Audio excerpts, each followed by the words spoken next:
Continuamos con el curso de ilustración de personajes del Servicio Nacional de Aprendizaje SENA, y en este caso, pues en la actividad 4 vamos a explicar algo sobre las técnicas de animación. Mi nombre es Melquisedec Pérez Buitrago, pertenezco al municipio de Girardot, Cundinamarca, y vamos a proceder con el material de formación que nos brindó la instructora. Entonces, dentro de las técnicas de animación, primero pues tenemos que conocer cuáles son las técnicas y qué programas nos pueden ayudar a poder realizar este tipo de técnicas, ¿cierto? Dentro de las técnicas tenemos lo que son las técnicas de animación tipo de animación 3D, las de animación 2D y la de stop motion. Y los programas que nos ayudan a poder realizar esta animación tenemos lo que son Construct 2, 3D Max, Animate, Blender, Maya y Rhinoceros. Para eso primero tenemos que saber un poco más sobre la animación. Entonces, de acuerdo al contenido, en este caso pues la animación es una técnica por la cual se toca movimiento cuadro a cuadro a un dibujo, imagen o un modelado. En la animación existen diferentes técnicas dependiendo del resultado adquirido. En este caso, lo que son los animados en 2D es como la animación más tradicional, las que hemos visto normalmente es Disney o alguna animación que normalmente a veces vemos. Anteriormente lo hacían, era a mano, ¿cierto? Y utilizaban unos elementos un poco más tradicionales que permitían generar este tipo de animación. Incluso también utilizaban mucho era el acetato. ¿Ya? Entonces, ¿en qué consiste? En dibujar cuadro a cuadro cada dibujo con sus respectivos componentes, escenario y personajes. Actualmente se sigue usando, sino que esta vez pues ya se implementan métodos digitales. Pero no significa que no tengamos que hacer los dibujos cuadro a cuadro. Claro que sí, tenemos que también realizarlos.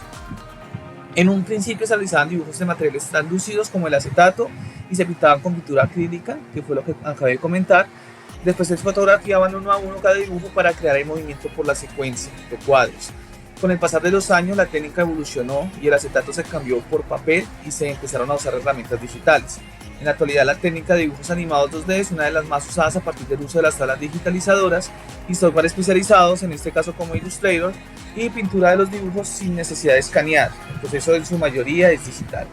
Pues ahorita ya se ha reemplazado mucho ese sistema tradicional que era con los acetatos, con el escaneo, porque era un poquito más complejo, y ahorita se está utilizando todo el método digital. Antes de pasar al stop motion, pues quiero mostrarles a ustedes, principalmente la instructora, en este caso hizo una pequeña animación 2D del personaje que realicé para la fundación, ¿cierto? Ese es el personaje que realicé. Aquí tengo una pequeña secuencia de ejemplo de cómo podemos hacer esta animación, y esto lo hice a pulso, lo escaneé y por ende pues generé esta pequeña animación. La idea es que pegue un pequeño salto y vuelva a caer a la tierra, ¿cierto? Con el personaje que creamos anteriormente. Entonces quería mostrarles por acá, tengo aquí en el programa de Animate, hice una pequeña animación, aquí lo tenemos, donde mostramos la pequeña animación en 2D. Entonces vemos cómo en este sistema pues vemos que existen unos fotogramas claves que nos permiten colocar la imagen que es estática, ¿cierto? La ponemos en unos puntos específicos para poder crear esta animación. Entonces, antes de proceder a los demás tipos de animaciones, quería mostrarles por acá, dentro del material de apoyo, tenemos acá este ejemplo, donde se explican sobre los fotogramas claves. Entonces, principalmente tenemos los extremos, que es el inicio y el final, ¿cierto? Entonces, vienen siendo el inicio y el final. Por lo general, a veces también hacemos un intermedio para generar una pauta, y luego después de eso generar unos intercalados que son los que nos ayudan como a definir mejor la animación. Entonces, por lo general, cuando uno hace la animación, uno por lo general inicia primero con el inicio, con el final y con el intermedio, y luego hacemos o dibujamos o boceteamos los intermedios para poder tener una mayor fluidez en el momento de generar la animación. Entonces aquí, como lo dice, los extremos son los que marcan el inicio y el final del movimiento, que son los fotogramas claves que tenemos que tener en cuenta. Los intermedios nos permiten la aceleración del movimiento. Entonces en este caso, después de que hagamos el inicio y el final, hacemos el intermedio, que es como que nos va a generar la fluidez de ese movimiento. Y luego los intercalados son los que nos hacen que se perciba la secuencia de movimiento. O sea, los intercalados son los que nos permiten que se vea mayor fluidez en el momento de la animación. Ya, entonces yo creo que de pronto aquí en el ejemplo que les puse, aquí faltan más. Tenemos, este viene siendo el fotograma inicial y este viene siendo el fotograma final, para regresar luego al fotograma inicial, ¿cierto? Pero aquí vemos que aquí hay uno intermedio que viene siendo este, ¿cierto? Estos vienen siendo como los intermedios. Y aquí vienen siendo más intermedios para que haya una mayor fluidez en el momento de la animación, para tener este resultado. Aquí pues obviamente pues falta más, pulir más la animación, pero es un ejemplo claro de cómo lo podemos usar, y más en el programa de Animate. Bueno, continuamos. Ahora vamos con el stop motion, que es la técnica que consiste en generar movimiento cuadro a cuadro a figuras generalmente a escala por medio de fotografías.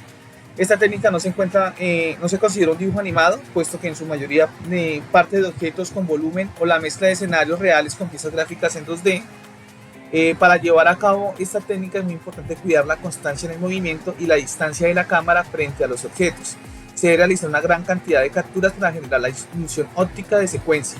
Entonces aquí tengo un video que encontré muy interesante, donde vemos que mientras que tengamos la cámara fija en un solo punto, no vamos a tener ningún inconveniente de que el stop motion funcione de una manera apropiada. Entonces aquí lo básico y lo principal es tener la cámara fija, y los elementos que vamos a utilizar son elementos reales, ¿ya? También podemos hacer combinación, ¿cierto? Pero en este caso, un ejemplo claro del stop motion es que vamos a utilizar ejemplos reales y vamos a comenzar nosotros a mover ese elemento o esos objetos para simular una animación.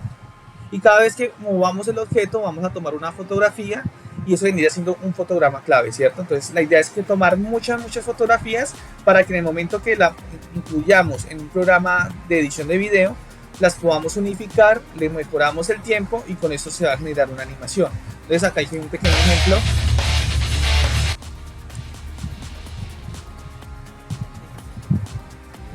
Entonces vemos acá cómo se ve el movimiento, se toman fotos y se comienza a ver este tipo de movimientos.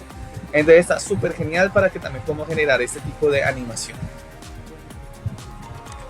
Este es un ejemplo claro.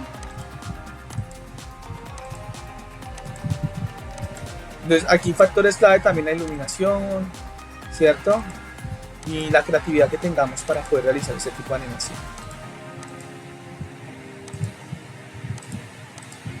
Listo, ese es un ejemplo claro de stop motion.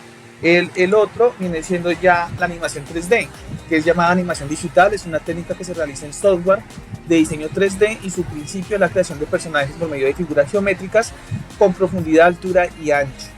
Generalmente en el diseño de personajes en 3D se parte de un esqueleto que se comienza a otorgar volumen, se renderiza, otorga materiales y condiciones óptimas de iluminación y se crea una secuencia de movimiento que pueda partir del traslado de movimiento. Entonces bueno, aquí es que yo tengo el programa, se me le acabó la licencia, pero por lo general este tipo de animación es supremamente interesante porque también nos ahorra tiempo. Pues de pronto al inicio es un poco complejo, pero después de que tengamos los elementos en 3D nos queda un poco más fácil hacer los movimientos del elemento.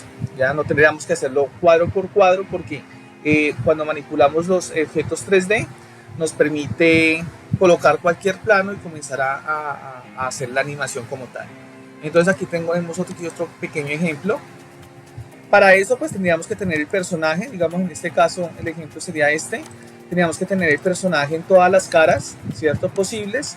En este caso tenemos la frontal, tenemos la trasera, tenemos y la de perfil, que son las principales. La incluimos en un programa 3D. En este caso pues los recomendados está 3D Max, Maya, Rhinoceros. Bueno, hay varios programas de 3D. Aquí vemos Después de que importamos las imágenes, que son la base para poder crear la animación 3D, comenzamos a modelarla.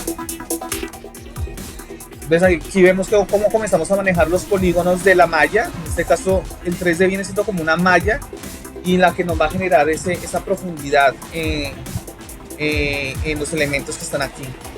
Ya aquí vemos cómo se comienza a vectorizar, a modelar, perdón, a modelar principalmente un objeto. En este caso es un rostro. Es un poquito complejo más el tema de modelar, pero a futuro también va a tender a ser algo favorable para poder crear animaciones de una manera más rápida. Aquí vemos cómo, mire, cómo cogieron aquí están los personajes de base, ¿cierto? Y el que nos permite, pues, gracias a esa base que hicimos inicialmente en 2D, la metemos dentro del programa y comenzamos a generar el modelado. Aquí se está utilizando el programa de 3D Max, como lo pueden ver. Y aquí vemos cómo comienza rápidamente a crear los objetos. Ahora se pasa al proceso de texturizado, que texturizado es indicar que digamos los labios qué textura tienen, qué color tienen, ¿cierto? Igualmente el cuerpo, ¿cierto? Si la piel, si el pronto tiene lunares, si el pronto tiene cicatrices, si el pronto tiene vellosidad y queremos que sea bien detallado, pues el manejo de la textura es supremamente importante. Incluso la textura le da un poco más de realismo a los modelados. También se le pueden incluir capas adicionales al modelado para que la textura tenga también relieves. Después de que ya tengamos listo el modelado completo, ya pasamos al tema del rigging, que es colocarle los esqueletos al modelado 3D y comenzamos a darle como los pesos necesarios. ¿Para qué? Para que en el momento que comencemos a hacer la animación nos quede más fácil utilizar este modelado y poder crear la animación de una manera sencilla, fácil y ágil. Entonces aquí vemos ya como gracias al rigging, a los esqueletos, el esqueleto se adhiere al modelado y ya lo que hacemos es manipular solamente los esqueletos para comenzar a generar la animación. Entonces aquí vemos un claro ejemplo de cómo podríamos hacerlo. Listo, no siendo más, ese vendría siendo la explicación de las tres técnicas de animación 3D en el ámbito de digital. Muchas gracias, instructora, y espero que cumpla con las expectativas la explicación dada. Muchas gracias.